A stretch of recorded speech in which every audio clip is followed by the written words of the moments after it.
नमस्कार, खबर उत्तराखंड में आप सभी का स्वागत है। मैं हूं आपके साथ यशी शुक्ला। रुक करेंगे खबरों का, लेकिन उससे पहले एक नजर सुर्खियों पर। उत्तराखंड में मतांतरण के खेल का खुलासा, मिशनरियों के निशाने पर थारू बुक्सा राय सिख समाज। डीएम ने जांच के लिए 2 कमेटियां की गठित। देहरादून में पर्यटन मंत्री सतपाल महाराज ने जारी किए आंकड़े। चारधाम यात्रा के आंकड़े जारी, अब तक 28 लाख से अधिक पंजीकरण। दून अस्पताल की इमरजेंसी में हुई तोड़फोड़, पंजीकरण काउंटर पर पर्चा न बनाने का आरोप। तीमारदारों ने जमकर किया हंगामा। उत्तराखंड में जनगणना के लिए निर्देश जारी, सचिव ने कहा सहयोग अनिवार्य, प्रश्नों के सही उत्तर देने की अपेक्षा। देहरादून में अंडरग्राउंड के बिल्डिंग को रफ्तार, जून तक काम पूरा करने के निर्देश। उत्तराखंड में आज भी बिगड़ा रहेगा मौसम, बारिश के आसार। केदारनाथ धाम में लगातार बर्फबारी। आप देख रहे हैं के न्यूज़, खबरों का सारथी। देहरादून से खबर आपको बता देते हैं, जहां पर सीएम धामी का आज का कार्यक्रम। सुबह केदारनाथ धाम में दर्शन पूजन करेंगे मुख्यमंत्री पुष्कर सिंह धामी। चिकित्सालय उद्घाटन समारोह में भी शामिल होंगे। श्री केदारपुरी में स्वास्थ्य सुविधाओं का विस्तार, कैलाश उत्सव विकास योजनाओं में शामिल होंगे सीएम। पिथौरागढ़ में कैलाश उत्सव 2026 में शामिल होंगे मुख्यमंत्री। स्पोर्ट्स स्टेडियम का निरीक्षण करेंगे मुख्यमंत्री। खिलाड़ियों से मुलाकात और पुरस्कार वितरित करेंगे मुख्यमंत्री पुष्कर सिंह धामी।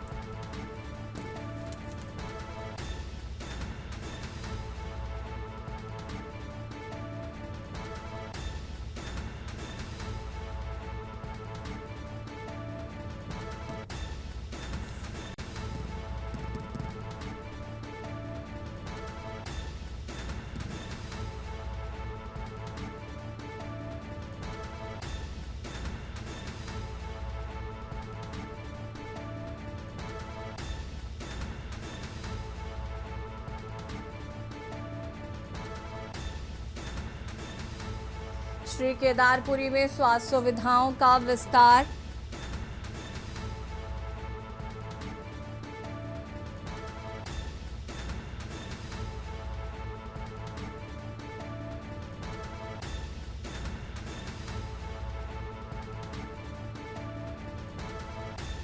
स्पोर्ट्स स्टेडियम का निरीक्षण करेंगे सीएम।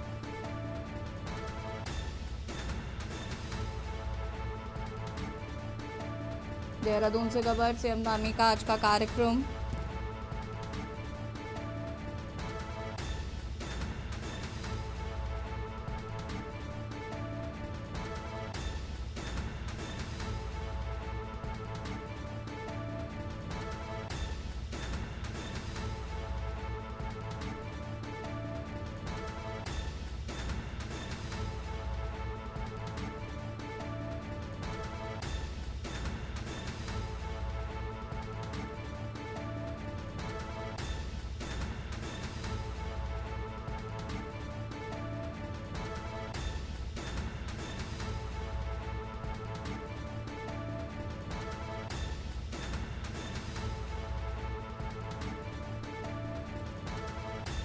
सीएम धामी का आज का कार्यक्रम आपको बता रहे हैं। बाबा केदार के दर्शन पूजन करेंगे मुख्यमंत्री।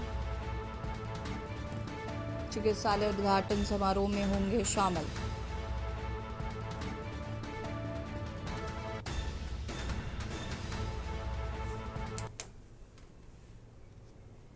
चंपावत में चर्चित नाबालिग दुष्कर्म मामले की जांच में पुलिस ने बड़ा खुलासा किया है। वैज्ञानिक और तकनीकी जांच के आधार पर पुलिस ने मामले को सुनियोजित साजिश से जुड़ा बताया। पुलिस के अनुसार बदले की भावना में नाबालिग को बहला फुसलाकर पूरा घटनाक्रम रचा गया था। 6 मई 2026 को कोतवाली चंपावत में दर्ज शिकायत में आरोप लगाया गया था कि 5 मई की रात 16 वर्षीय किशोरी के साथ 3 लोगों ने दुष्कर्म किया। मामले की गंभीरता को देखते हुए पुलिस अधीक्षक रेखा यादव के निर्देश पर 10 सदस्यीय एसआईटी गठित की गई। पुलिस ने घटनास्थल का निरीक्षण करने के साथ ही सीसीटीवी फुटेज, सीडीआर और अन्य तकनीकी साक्ष्यों की जांच की। पुलिस के द्वारा ये जिला अस्पताल में लाए गए थे और 7:30 बजे सुबह मेडिकल एग्जामिनेशन हमारे महिला चिकित्सक द्वारा शुरू कर दिया गया था। तो इसमें जो भी कार्रवाई हुई, जो हमारा प्रोसीजर है, उसमें जो टाइम लगा वही लगा। बाकी हमने पूरा टाइम से करके पुलिस को हैंड ओवर किया है। तो सर उस पर शरीर पे किसी तरह के कोई निशान नहीं थे। रस्सी बांधने जो नोट के साइन आते हैं वो भी निशान नहीं थे, और चेहरे से लेकर पैर तक किसी भी तरह के कोई किसी तरह चोट के निशान नहीं थे। राइट इस पे रिस्ट पर जरूर एक निशान था, लेकिन वो ब्लूज का वो 3 दिन पुराना था। 3 दिन पुराना, उसके कलर के हिसाब से हम बता सकते हैं किस दिन का कितना है। तो वो ब्लूज था, वो 3 दिन पुराना था, इससे कोई संबंध नहीं है।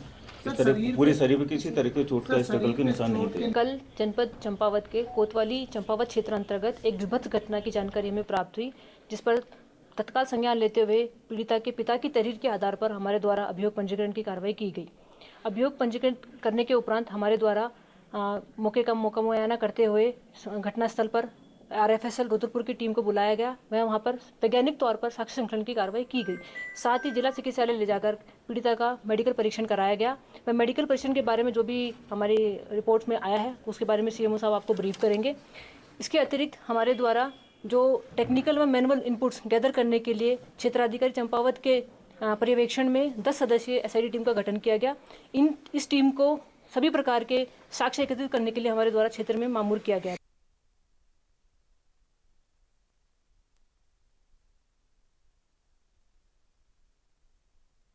दूसरे जहां पर पश्चिम बंगाल में हुई राजनीतिक हिंसा की घटना पर उत्तराखंड के मुख्यमंत्री पुष्कर सिंह धामी ने कड़ा बयान दिया है। मध्यम ग्राम में भाजपा नेता और नवनिर्वाचित नेता शुभेंदु अधिकारी के निजी सहायक चंद्रनाथ रथ की गोली मारकर हत्या कर दी गई। पूरे क्षेत्र में तनाव फैल गया है। मुख्यमंत्री धामी ने इस घटना की कड़ी शब्दों में निंदा की है। लोकतंत्र में हिंसा का कोई स्थान नहीं है। उन्होंने कहा कि इस तरह की घटनाएं बेहद निंदनीय है।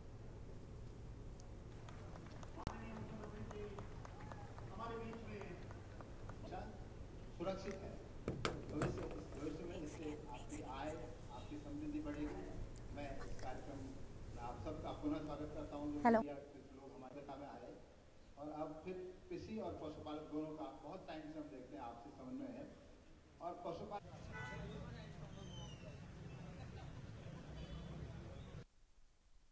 एक तो जो ये दुर्घटनापूर्ण ये घटना हुई है, मैं उसकी बहुत निंदा करता हूँ कि लोकतांत्रिक प्रक्रिया में हिंसा का कहीं कोई भी स्थान नहीं होता है।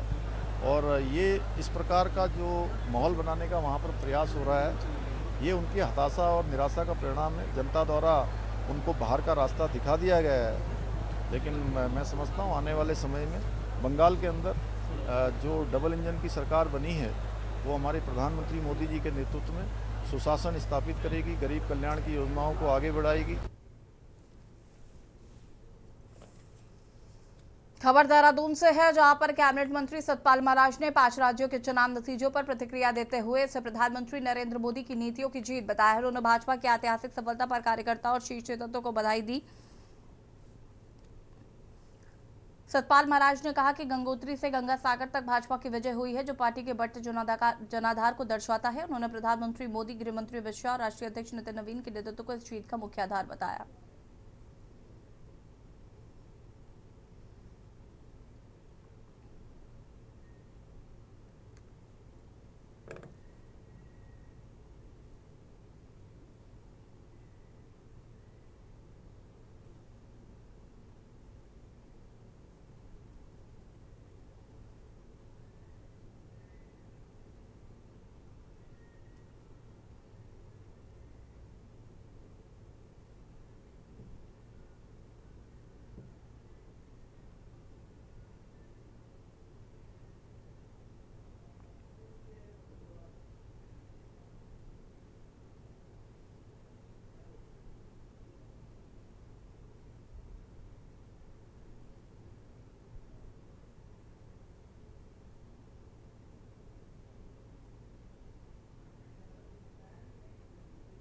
निश्चित रूप में गंगोत्री से और गंगा सागर तक विजय हो गई है और मैं सभी कार्यकर्ताओं को बधाई देना चाहता हूं। माननीय प्रधानमंत्री जी को, माननीय अमित शाह जी को, नितिन नवीन जी को, सभी को बधाई दूंगा। मुझे भी थोड़ा काम करने का मौका मिला। दार्जिलिंग में मुझे बुलाया गया था, थोड़ा अस्वस्थ होने के कारण मैं जा नहीं सका। मैंने वर्चुअल बैठक यहाँ से की और सौभाग्य से सारे दार्जिलिंग के विधायक, कालिम्पोंग के विधायक, डुवर्स के विधायक सारे के सारे जीत गए हैं। तो ये प्रचंड बहुमत बता रहा है और लोगों ने विश्वास जताया है मोदी जी की नीतियों के प्रति, और ये मैं समझता हूं बहुत ही ऐतिहासिक जीत दर्ज हुई। खबर देहरादून से है, जहां पर जिलाधिकारी सविन बंसल की पहल पर संचालित जिला दिव्यांग एवं पुनर्वास केंद्र दिव्यांगजनों के लिए बड़ी राहत बनकर सामने आया।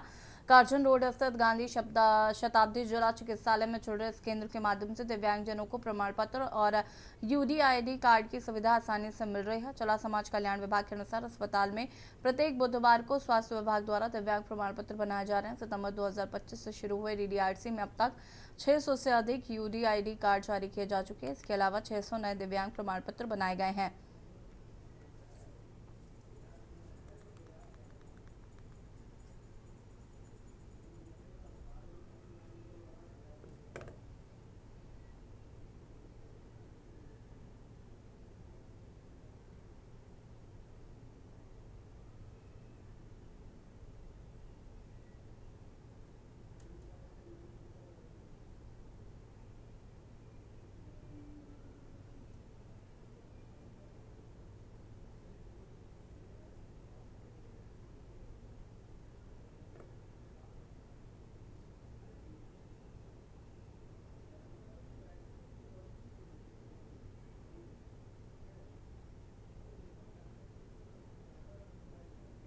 मुझे काफ़ी समय से जो है उसकी यूडीआईडी कार्ड की ना दिक्कत हो रही थी।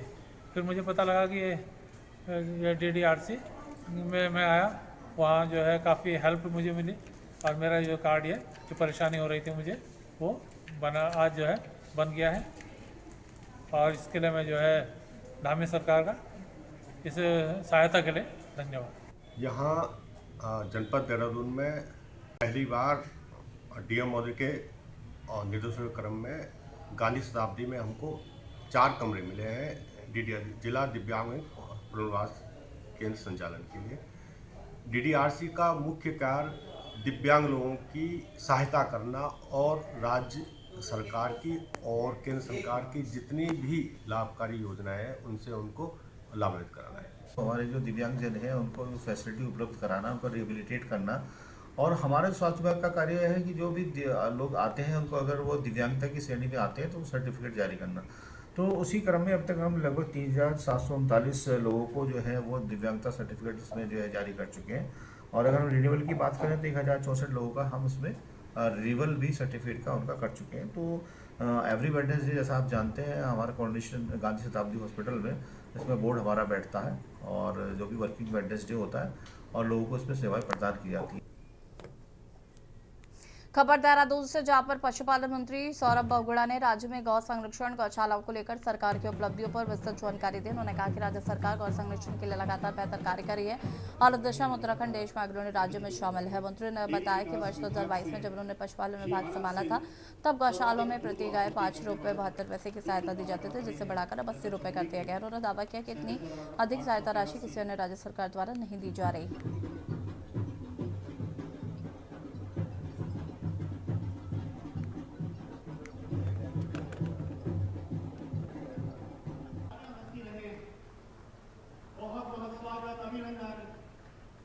प्रगति के सोपानों को पार करता हुआ हमारा उत्तराखंड लगातार आगे बढ़ रहा है और ये सब संभव हो रहा है।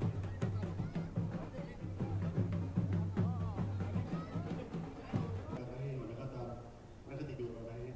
डेयरी विकास विभाग से श्री आनंद सिंह सर्वाधिक दूध आपूर्ति करने वाले दुग्ध उत्पादक आप बने हैं। जनपद चमोली के 37,883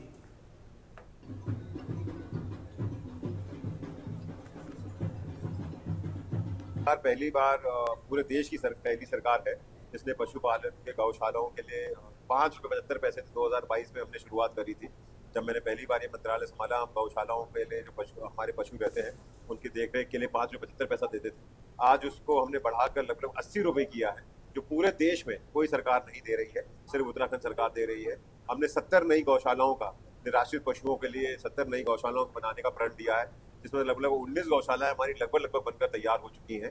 और मेरा आप सारे चैनल के माध्यम से जितने भी हमारे यहाँ के पत्रकार बंधु हैं उनके माध्यम से उत्तराखंड की देवतुल्य जनता से निवेदन है कि गौशाला बनाना उसका कोई एक सल्यूशन नहीं है। खबर देहरादून से, जहां पर कृषि मंत्री गणेश जोशी ने अपने असम भ्रमण के दौरान चाय उद्योग से जुड़े महत्वपूर्ण पहलुओं पर अध्ययन किया। इस दौरान उन्होंने बरपा थार चाय बागान का निरीक्षण कर उत्पादन, प्रसंस्करण और विपणन व्यवस्था की विस्तृत जानकारी ली।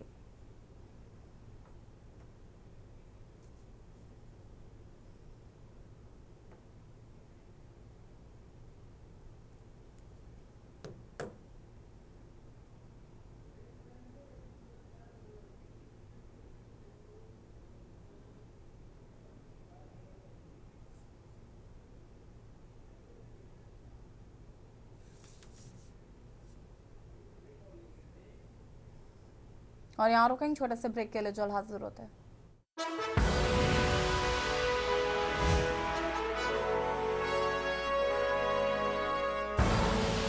आप देख रहे हैं के न्यूज, खबरों का सारथी।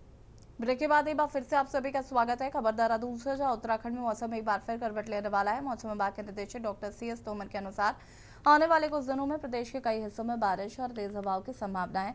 उन्होंने बताया कि देहरादून, हरिद्वार, पौड़ी और नैनीताल में मध्यम दर्जे की बारिश हो सकती है। इसके साथ ही 8 और 9 मई को उत्तरकाशी, चमोली, रुद्रप्रयाग, बागेश्वर और पिथौरागढ़ सहित पर्वतीय क्षेत्रों में हल्की से मध्यम बारिश का दौर जारी रहने की संभावना है। मौसम विभाग के अनुसार 11 मई से प्रदेश में एक नया पश्चिमी विक्षोभ सक्रिय होगा, जिसके चलते पहाड़ी इलाकों में बारिश की गतिविधियां और तेज हो जाएंगी। कि फिर 8 तारीख को 8 मई को जो है, और जो पर्वतीय जिले हैं हमारे, वहाँ पे थोड़ा सा हल्की से मध्यम दर्जे की बारिश कहीं कहीं देखने को मिल सकती है। बाकी क्षेत्र में जो है हमको हल्की से बहुत हल्की बारिश कहीं कहीं देखने को मिल सकती है। सिमिलरली जो है 9 तारीख को भी ऐसा ही रहने का चांसेस है कि पर्वतीय क्षेत्र में हमको हल्की से बहुत हल्की बारिश देखने को मिल सकती है। उत्तरकाशी, चमोली, रुद्रप्रयाग, बागेश्वर, पिथौरागढ़, अल्मोड़ा, चंपावत और नैनीताल में खासतौर से। देहरादून में लोकायुक्त गठन को लेकर एक बार फिर राजनीतिक माहौल गर्म हो गया है। राष्ट्रवादी रीजनल पार्टी के कार्यकर्ताओं ने सरकार के चुनावी वादों को याद दिलाने के लिए अनोखा प्रदर्शन किया। गुरुवार को नेहरू कॉलोनी स्थित फव्वारा चौक से कार्यकर्ता नारेबाजी करते हुए भाजपा प्रदेश कार्यालय की ओर रवाना हुए। पुलिस ने भारी बैरिकेडिंग लगाकर उन्हें बीच रास्ते में ही रोक दिया। प्रदर्शनकारी आगे नहीं बढ़ सके, सड़क पर ही धरने पर बैठ गए और सरकार के खिलाफ जमकर नारेबाजी की है।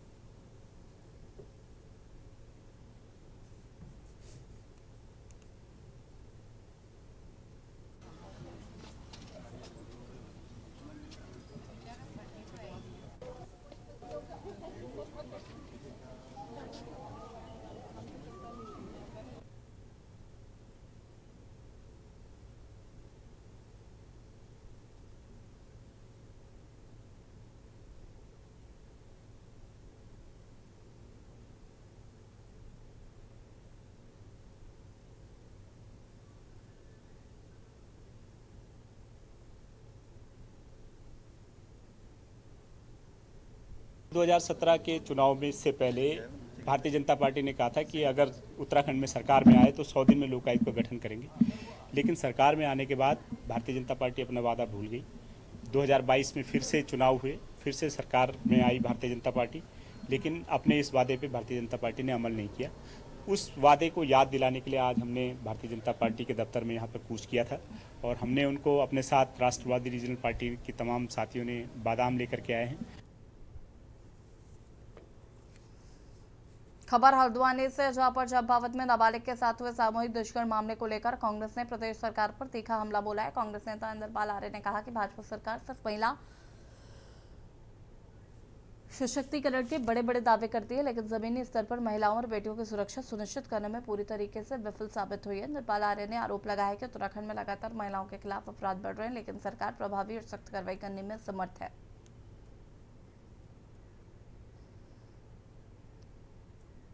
ये बहुत ही निंदनीय है। जहां भारतीय जनता पार्टी महिला सशक्तिकरण की बात करती है, जहां हमारे इस सूबे के मुख्यमंत्री जी का विधानसभा क्षेत्र है, वहां 2 बार ऐसी घटनाएं घट चुकी है। एक नाबालिग 16 साल की लड़की के साथ इस तरीके से गैंगरेप होता है और बहुत ही निंदनीय है। और इस प्रदेश में मेरा मानना है कि जैसे कि रितिका भंडारी जैसे कई महिलाओं के साथ और नाबालिगों के साथ इस तरह की घटना, उसमें लिप्त जो पाया जाता है भारतीय जनता पार्टी का कार्यकर्ता ही पाया जाता है। और खबर उत्तराखंड में फिलहाल इतना ही। देखते रहिए के न्यूज़ इंडिया। नमस्कार।